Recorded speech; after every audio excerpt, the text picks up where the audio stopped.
میرے بھائیوں، اسلام بڑا صاف ستھرا دین ہے. اسلام پاکیزگی کا دین ہے. اسلام میں گندگی کے لیے کوئی جگہ نہیں ہے. اسلام کی سب سے اہم عبادت ہے نماز. نماز کے لیے جب ہم کھڑے ہوتے ہیں تو 3 چیزوں کا پاک ہونا ضروری ہے.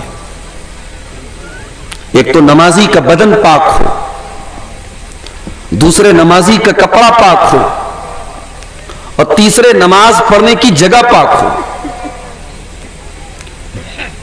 اسلام اس قدر صفائی اور پاکیزگی پر زور دیتا ہے. لیکن ایک صفائی ہوتی ہے ظاہری صفائی، بھی کپڑا بہت صاف ہے، جسم بہت صاف ہے، گھر اور مکان بہت صاف ہے، لیکن اندر گندگی بھری ہے. انسان کے اخلاق میں، انسان کے کیریکٹر میں، انسان کی سیرت میں، انسان کے کردار میں گندگی بھری ہے. یہ اصل گندگی ہے، اور اسلام نے اس گندگی کو بھی دور کرنے کا حکم دیا ہے. سب کے لیے لائیے. اسی لیے آپ قرآن کریم کا مطالعہ کیجئے. اللہ کے پیارے نبی صلی اللہ علیہ وسلم جب اس دنیا میں تشریف لائے تو آپ کے آنے کا مقصد کیا تھا؟ آپ کیوں آئے دنیا میں؟ اللہ نے کیوں بھیجا آپ کو دنیا میں؟ لَقَدْ مَنَّ اللَّهُ عَلَى الْمُؤْمِنِينَ إِذْ بَعَثَ فِيهِمْ رَسُولًا مِّنْ أَنفُسِهِمْ يَتْلُو عَلَيْهِمْ آيَاتِهِ وَيُزَكِّيهِمْ وَيُعَلِّمُهُمُ الْكِتَابَ وَالْحِكْمَةَ وَإِنْ كَانُوا مِنْ قَبْلُ لَفِي ضَلَالٍ مُبِينٍ. اللہ تعالیٰ کا بہت بڑا احسان ہے ایمان والوں پر. اس نے ایمان والوں کے اندر ایک ایسا رسول بھیجا، یتلو علیہم آیاتہ، جو قرآن کی آیتوں کو پڑھ پڑھ کے سناتے ہیں، وَيُزَكِّيهِمْ، اور ان کو پاک اور صاف کرتے ہیں، ان کو پوتر کرتے ہیں، ان کو صاف کرتے ہیں. تو نبی اکرم کس چیز سے صاف کرنے کے لیے آئے تھے؟ نبی اکرم لوگوں کو نہلانے اور غسل دینے کے لیے تھوڑی آئے تھے. یہاں صفائی اور پاکی کا مطلب یہ ہے کہ اللہ کے پیارے نبی اخلاق اور کردار اور عقیدے کی گندگیوں سے ہمیں اور آپ کو نکالنے کے لیے آئے تھے.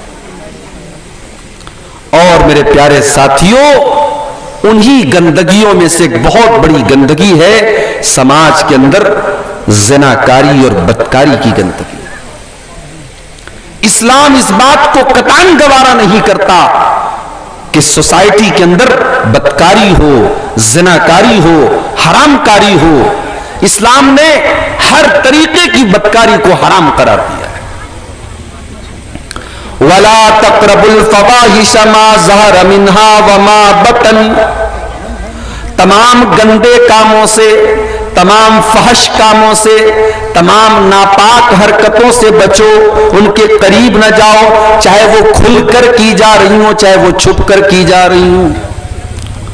قرآن کا 15واں پارہ اٹھاؤ، اللہ فرماتا ہے وَلَا تَقْرَبُوا الزِّنَا إِنَّهُ كَانَ فَاحِشَةً وَسَاءَ سَبِيلًا.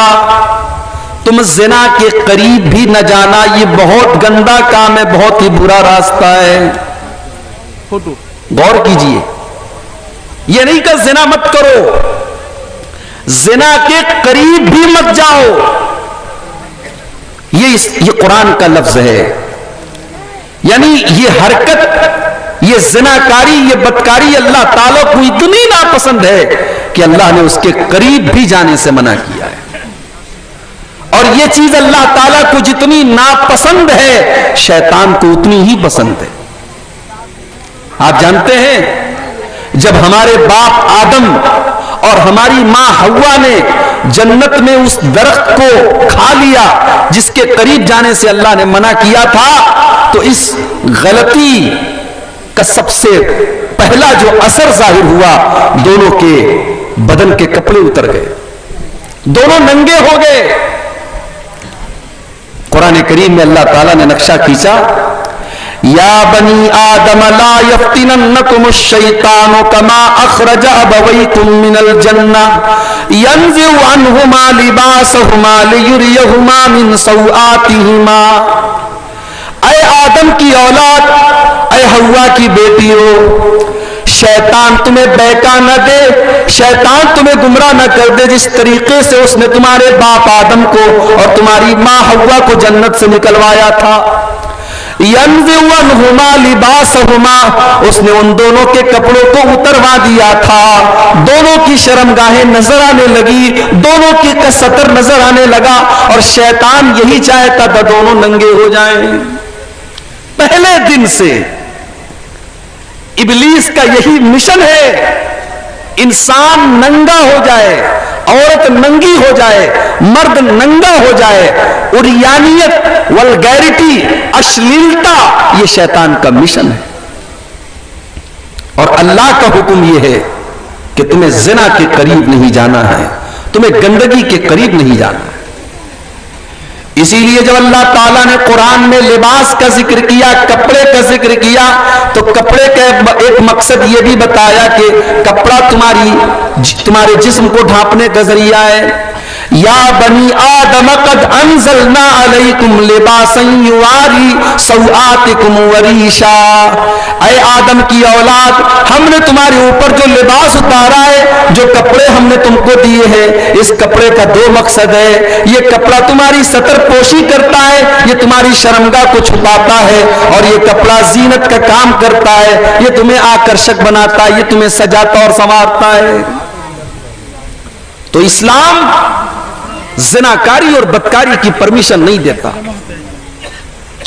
اسلام تو زناکاری اور بدکاری تک پہنچانے والے جتنے راستے ہیں، ان راستوں پر اسلام پابندی لگاتا ہے۔ جہاں سے بھی سماج میں زناکاری اور بدکاری آ سکتی ہو، اسلام نے ان سارے راستوں کو بند کر دیا ہے۔ زناکاری کی شروعات ہوتی ہے نظروں کے غلط استعمال سے، آنکھوں کے غلط استعمال سے۔ اسی لیے اللہ تعالیٰ نے مردوں کو بھی حکم دیا اور عورتوں کو بھی حکم دیا کہ اپنی نگاہوں کو نیچی رکھیں۔ سورہ نور کی آیت نمبر 31 اور 32 آپ اٹھائیے۔ قُلْ لِلْمُؤْمِنِينَ يَغُضُّوا مِنْ أَبْصَارِهِمْ وَيَحْفَظُوا فُرُوجَهُمْ، اے نبی آپ ایمان والے مردوں سے کہہ دیجئے کہ وہ اپنی نگاہوں کو نیچی رکھیں اور اپنی شرمگاہ کی حفاظت کریں۔ جب تک انسان کی نگاہ صحیح نہیں ہوگی، انسان کی نظر صحیح نہیں ہوگی، تب تک شرمگاہ کی حفاظت نہیں ہو سکتی۔ جب نظروں کا غلط استعمال ہوگا تو شرمگاہ کا بھی غلط استعمال آٹومیٹک ہوگا۔ آج موبائل کا دور ہے، انٹرنیٹ کا دور ہے۔ آج اگر سب سے زیادہ کوئی گناہ ہو رہا ہے تو نظروں کا گناہ ہو رہا ہے، نظروں کا زنا ہو رہا ہے، آنکھوں کا زنا ہو رہا ہے۔ اللہ کے نبی فرماتے ہیں العینان زناہما النظر، آنکھوں کا زنا غلط چیزوں کو دیکھنا ہے۔ والاذنان زناہما الاستماع، کانوں کا زنا غلط چیزوں کو، گندی باتوں کو سننا ہے۔ واللسان زناہ الکلام، زبان کا زنا غلط باتوں کو منہ سے نکالنا ہے۔ والید زناہ البطش، اور ہاتھ کا زنا غلط چیزوں کو ٹچ کرنا اور چھونا ہے۔ والرجل زناہ الخطا، اور پیر کا زنا غلط چیزوں کی طرف چل کے جانا ہے۔ والقلب یہوی ویتمنا، اور انسان کے دل میں غلط چیزوں کا خیال پیدا ہوتا ہے۔ والفرج یصدق ذلک او یکذبہ، اور اس کے بعد انسان کی شرمگاہ یا تو غلط کام کر ڈالتی ہے یا بچ جاتی ہے۔ تو نظر سے شروعات ہوتی ہے، اسی لیے اللہ تعالیٰ نے سب سے پہلے نظروں کی حفاظت کرنے کا حکم دیا۔ اس کے بعد صرف مردوں سے نہیں، عورتوں سے بھی کہا گیا وَقُلْ لِلْمُؤْمِنَاتِ يَغْضُضْنَ مِنْ أَبْصَارِهِنَّ وَيَحْفَظْنَ فُرُوجَهُنَّ، اے نبی آپ ایمان والی عورتوں سے کہہ دیجئے وہ اپنی نگاہوں کو نیچی رکھیں اور اپنی شرمگاہ کی حفاظت کریں۔ اب عورت اپنی شرمگاہ کی حفاظت کیسے کرے گی؟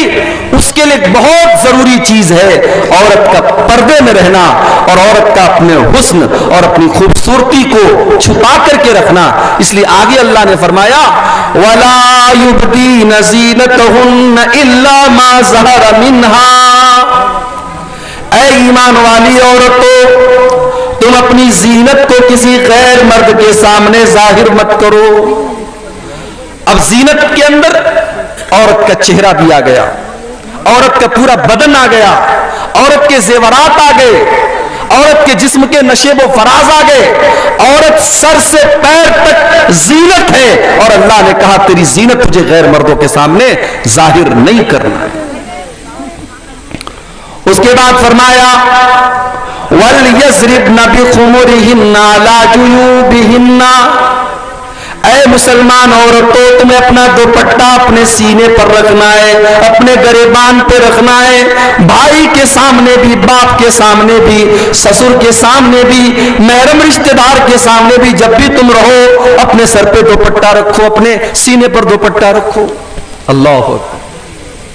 قرآن کریم جیسی عظیم کتاب، اس میں اللہ تعالیٰ نے عورت کے دوپٹہ رکھنے کا طریقہ بتایا ہے. اس کا مطلب یہ ہوا کہ عورت کا دوپٹہ اور عورت کا پردہ یہ کوئی معمولی بات نہیں ہے، یہ اللہ کی نظر میں بہت بڑی بات ہے. اللہ نے قرآن میں اس کو بیان کیا ہے. میری پیاری ماں اور بہنوں، آج عورت کے سر سے دوپٹہ چھین لیا گیا ہے. آج مسلمان عورت کے سر سے اس کا دوپٹہ چھین لیا گیا ہے. آج مسلمان عورت پردے اور دوپٹے کو سے آزاد ہونا چاہتی ہے اور دنیا یہی چاہتی ہے کہ عورت اس دوپٹے سے آزاد ہو جائے. مگر میں آپ سے کہنا چاہتا ہوں میری پیاری ماں و بہنوں، اگر آپ کو جنت میں جانا ہے، اگر آپ اللہ تعالیٰ کو خوش کرنا چاہتی ہیں، جنت میں جانا چاہتی ہیں، تو آپ اپنے پردے سے کبھی سمجھوتا نہ کریں، آپ اپنے دوپٹے سے کبھی سمجھوتا نہ کریں. جنت کی عورتوں کے بارے میں بھی اللہ کے نبی فرماتے ہیں کہ وہ دوپٹے والی ہوں گی، وہ حیا والی ہوں گی. حدیث کے الفاظ ہیں، اللہ کے نبی فرماتے ہیں لَوِ اطَّلَعْتِ إِلَىٰ أَهْلِ الدُّنْيَا لَمَلَأَتْ مَا بَيْنَهُمَا رِيحًا. اگر جنت کی عورتیں زمین کی طرف جھانک دیں، زمین کی طرف ایک نظر ڈال دیں، تو زمین اور آسمان کے درمیان کی جتنی فضا اور جتنا ماحول ہے سب خوشبو سے بھر جائے. یہ جنتی عورت کی خوشبو ایسی ہوگی، اگر وہ صرف زمین کی طرف جھانک دے، دنیا کی طرف جھانک دے تو دنیا خوشبو سے بھر جائے گی. اور آگے اللہ کے نبی فرماتے وَلَنَسِيفُهَا عَلَى رَاسِهَا خَيْرٌ مِّنَ الدُّنْيَا وَمَا فِيهَا. جنت کی عورت کے سر پر جو دوپٹہ ہے وہ دوپٹہ اتنا قیمتی ہے کہ دنیا کی ساری نعمتوں سے بڑھ کر کے وہ دوپٹہ ہے. اس کا مطلب یہ ہوا کہ جنت کے اندر جو حوریں ہوں گی، جو جنتی عورتیں ہوں گی، وہ بھی دوپٹہ اپنے سر پہ رکھنے والی ہوں گی. وہ بے حیا نہیں ہوں گی، وہ بے پردہ رہنے والی نہیں ہوں گی، وہ شرمیلی ہوں گی، وہ حیا والی. اس کے بعد اللہ تعالیٰ نے لسٹ بیان کی کہ کن کن رشتہ داروں سے عورت کو پردہ کرنے کی ضرورت نہیں ہے. فرمایا وَلَا يُبْدِينَ زِينَتَهُنَّ إِلَّا لِبُعُولَتِهِنَّ او آبائہن او آبائی بعولتہن. عورت کو اپنے باپ سے پردہ کرنے کی ضرورت نہیں ہے، اپنے شوہر سے پردہ کرنے کی ضرورت نہیں ہے، اپنے سسر سے پردہ کرنے کی ضرورت نہیں ہے، اپنی اولاد سے پردہ کرنے کی ضرورت نہیں ہے، اپنے سوتیلے بیٹوں سے پردہ کرنے کی ضرورت نہیں ہے، او اخوانہن اپنے بھائیوں سے پردہ کرنے کی ضرورت نہیں ہے، او بنی اخوانہن اپنے بھائی کے بیٹوں سے پردہ کرنے کی ضرورت نہیں ہے، او بنی اخواتہن اپنی بہن کے بیٹوں سے یعنی اپنے بھانجوں سے پردہ کرنے کی ضرورت نہیں ہے، او نسائہن عورت کو عورتوں سے پردہ کرنے کی ضرورت نہیں ہے، او ما ملکت ایمانہن لونڈیوں سے اور گھر میں کام کرنے والی نوکرانیوں سے پردہ کرنے کی ضرورت نہیں ہے، او التابعین غیر اولی الاربۃ من الرجال یا گھر میں کام کام کرنے والے بہت بوڑھے مرد جن کے اندر کوئی خواہش نہیں بچی ہے، ان بوڑھے مردوں سے بھی تمہیں پردہ کرنے کی ضرورت نہیں ہے. اب الطفل الذین لم یظہروا علی عورات النساء، اور اتنے چھوٹے بچوں سے بھی پردہ کرنے کی ضرورت نہیں ہے جو ابھی مرد و عورت کی راز کی باتیں نہیں جانتے. اللہ نے کہا کہ بچے ایسے ہونے چاہیے جو عورت کی راز کی باتیں نہ جانتے ہوں. آج تو موبائل نے بچوں سے ان کا بچپن چھین لیا. 8-8 سال کے بچے، 9-9 سال کی بچیاں آج اپنی عمر سے آگے کی سوچ اور ذہنیت رکھتی ہے. میرے پیارے ساتھیوں، آج بچوں سے ان کا بچپن ہم نے موبائل دے کر کے چھین لیا ہے. اللہ فرما رہا ہے کہ اتنے چھوٹے بچے جو بھی عورتوں کی راز کی باتیں نہیں جانتے ہیں، ان سے پردہ کرنے کی ضرورت نہیں ہے. اس کا مطلب یہ نکلا اگر بچے بڑے ہو جائیں، سمجھدار ہو جائیں، اگرچہ بھی بالغ نہیں ہوئے ہیں لیکن اگر وہ سمجھدار ہو چکے ہیں تو ان سے بھی پردہ کرنا چاہیے. اس کے بعد فرمایا وَلَا يَضْرِبْنَ بِأَرْجُلِهِنَّ لِيُعْلَمَ مَا يُخْفِينَ مِنْ زِينَتِهِنَّ. اے مسلمان عورتوں، جب تم زمین پہ چلا کرو تو اپنے پاؤں کو زور زور سے نہ مار کے چلا کرو، اس لیے کہ تمہارے پاؤں کے اندر جو پائل ہوتی ہے، جو تمہارے پیر کے اندر پازیب اور پائل ہوتی ہے، اس پائل کی آواز بھی غیر مردوں تک نہ جائے. تمہاری وہ زینت ہے، تمہارے پائل کی جھنکار بھی تمہاری زینت ہے، وہ زینت بھی غیر مردوں تک نہ جائے. او میری پیاری ماں بہنوں، یہ اللہ کا قرآن ہے، یہ میرے رب کا کلام ہے جو آپ کو پائل کی آواز بھی غیر مردوں تک لے جانے کی اجازت نہیں دیتا. جو اسلام ایک عورت کے پائل کی آواز کو غیر مردوں تک جانے کی اجازت نہیں دیتا، وہ اسلام اس بات کی کیسے اجازت دے دے گا کہ عورت سج کر کے، سور کر کے، کریم پاؤڈر لگا کر کے، لپسٹک لگا کر کے، اپنی آنکھوں پر مسکارا لگا کر کے، اپنے بالوں میں خوشبو لگا کر کے، اپنے آپ کو سجا کر کے اور سنوار کر کے وہ غیر مردوں کے سامنے نکلے. میری پیاری ماں بہنوں، اسلام نے یہ ساری تعلیمات اسی لیے تو دی ہے تاکہ سماج سے زناکاری ختم ہو جائے. زناکاری اور بدکاری کو روکنے کے لیے جب تک ہم ان تعلیمات پر عمل نہیں کریں گے تب تک سماج سے زناکاری اور بدکاری نہیں ختم ہو سکتی. قرآن کا 22واں پارہ اٹھائیے، 21ویں پارے کی آخری آیتیں اور 22ویں پارے کی شروعاتی آیتیں دیکھیے. حکم تو دیا جا رہا ہے نبی کی بیویوں کو، خطاب تو کیا جا رہا ہے نبی کی بیویوں کو، مگر ان کے ذریعے پوری امت کو کچھ پیغام دیا جا رہا ہے. یا ایھا النبی قل لأزواجک ان کنتن تردن الحیاۃ الدنیا وزینتها فتعالین امتعکن واسرحکن سراحا جمیلا. اے نبی، اپنی بیویوں سے کہہ دیجئے اگر تم کو دنیا چاہیے اور دنیا کی دولت چاہیے تو آ جاؤ، میں تم کو دنیا کی دولت دے دیتا ہوں، لیکن میں تم کو طلاق دے دیتا ہوں، میں تم کو چھوڑ دیتا ہوں. میری ماں اور بہنوں، آج شوہر اگر حلال طریقے سے پیسہ کماتا ہے، اگر شوہر محنت کر کے پیسہ کماتا ہے تو عورتوں کو راس نہیں آتا، ان کو یہ لگتا ہے ہمارے ارمان پورے نہیں ہو سکتے. آج کتنی عورتیں ہیں جو شوہر کو مجبور کرتی ہیں کہ وہ ان کا شوق پورا کرنے کے لیے ناجائز راستے اپنائے، حرام راستے اپنائے، غلط طریقے اپنائے. نبی اکرم کی